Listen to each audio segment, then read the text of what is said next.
Nous allons voir ici un petit exercice sur la poussée d'Archimède. Un ballon sonde rempli d'hélium de volume 80 m3 est envoyé dans l'air. Calculez la valeur de la poussée d'Archimède sur le ballon. On nous donne la masse volumique de l'air, 1,27 kg par mètre cube, la masse volumique de l'hélium, 0,16 g par litre, et l'intensité du champ de pesanteur, 9,81 N par kg. Tout d'abord, la valeur de la poussée d'Archimède sur le ballon. Ce ballon est envoyé dans l'air. Donc le fluide déplacé ici par le ballon, c'est l'air. La poussée d'Archimède sera dirigée vers le haut, et donc c'est la force pressante de l'air sur le ballon. Elle est égale à la masse volumique de l'air fois le volume du ballon fois l'intensité de la pesanteur. La masse volumique de l'air est effectivement en kg par mètre cube.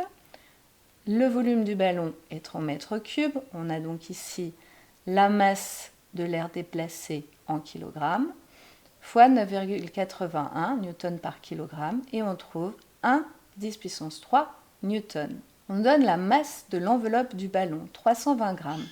Quel est le poids du ballon sonde?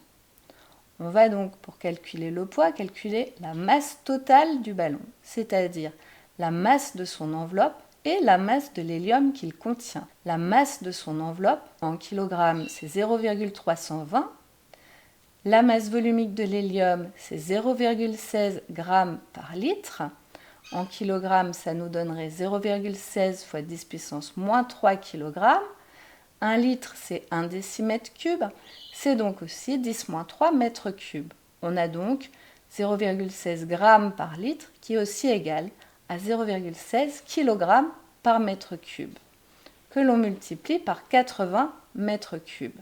Donc ça, c'est les masses, M, fois 9,81. On trouve 1,3 10 puissance 2 newton.